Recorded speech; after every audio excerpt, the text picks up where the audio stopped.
ማያወቀችው በደሙ የተመሰረተች ጉልላቷ የሆነላት በሱ የምትኖር ቤት መናገር መመስከር የምትችለውን እየመሰከረች የኖረችውን ትውልድ ያዳነችበትን ስም ሌሎቹ ዛሬ እንደ እንግዳ ደራሽ እንደ ውሃ ፈሳሽ ድንገት እሷ ይህን ስም አታውቀው አትሰብከው እኛ እሱ ስላልተሰበከ ወጣን እያሉ ትውልድ ለሚያደናግሩ ደግሞም ለምንደናገር ለኛ ምላሽ እንዲሆን እየሰማችሁ ነው። በደንብ እንያዝ። ብዙዎቻችን ይሄ ስም ሲጠራ የሚበረግግ ኦርቶዶክሳዊ ብዙ ነው። ኢየሱስ ሲባል ይደነግጣል። የኢየሱስ ስም ሲባል ይደነግጣል።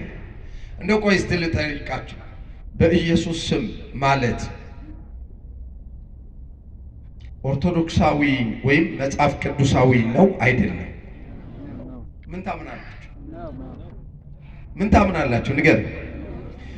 በኢየሱስ ስም ብሎ መጸለይ፣ መባረክ፣ ስሙን መጥራት መጽሐፍ ቅዱሳዊ ነው ወይስ አይደለም? መጽሐፍ ቅዱሳዊ ነው።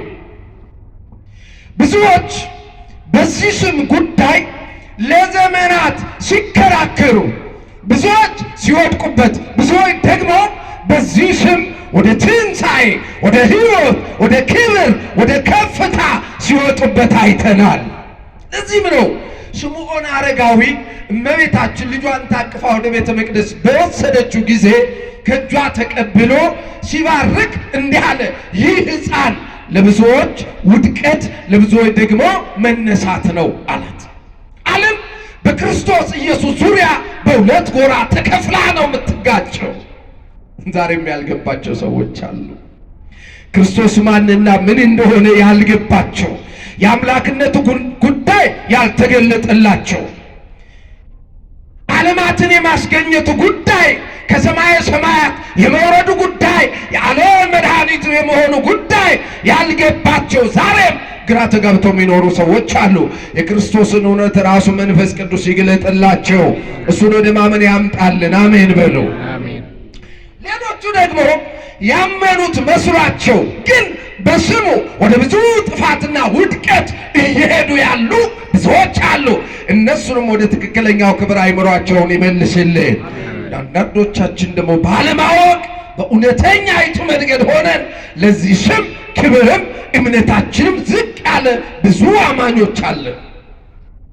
ይሄ ነው ዓለም በክርስቶስ ዙሪያ ሲጀመር። ይህ ስም የማን ነው? ከነ እንትና ነው የሰማ ነው።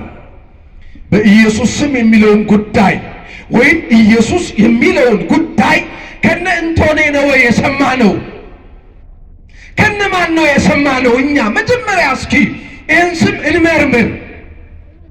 ለአንዳንዶች ስሙ 4 ፊደል ብቻ ይመስላቸዋል። ኢየሱስ የሚለው 4 ፊደል ብቻ ይመስላቸዋል፣ ግን አይደለም። እናየዋለን። ክብር ይሁንለት። ይሄ ስም ለአንዳንዶች ዝም ብሎ ብቻ በየመንገዱ መጮያ የሚመስላቸው ሰዎች አይደለም። ይህ ስም እንደዛ አይደለም።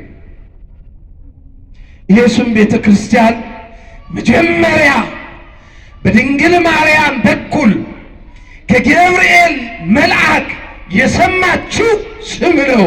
በደንብ ስሙ። ይህን ስም መጀመሪያ ይዞ የመጣው ታላቁ መልአክ ቅዱስ ገብርኤል ነው። ጸሎትና በረከቱ ከሁላችን ጋር ይሆን። ገብርኤልን አይወዱትም። ገብርኤል ያመጣውን ስም ግን በየመንገዱ ሲጠሩት እንሰማለን። ገብርኤልን አይቀበሉትም። ገብርኤል ያመጣውን ግን ነው ብለው ሲያወሩት እንሰማለን። እኛ ግን በገብርኤል በኩል ሊሰበክ የወደደውንም ጌታ አምነን ተቀብለናል። ቅዱስ ገብርኤልም የእምነታችን መስራችና ሐዋርያ የእምነታችን ራስና መሰረት የሆነው የመጀመሪያውን አባትና አምላክ ክርስቶስን የሰበከልን ሰባኪና ጠባቂ ጸሎተኛና መስካሪ አማላጅ እንደሆነ እንቀበላለን።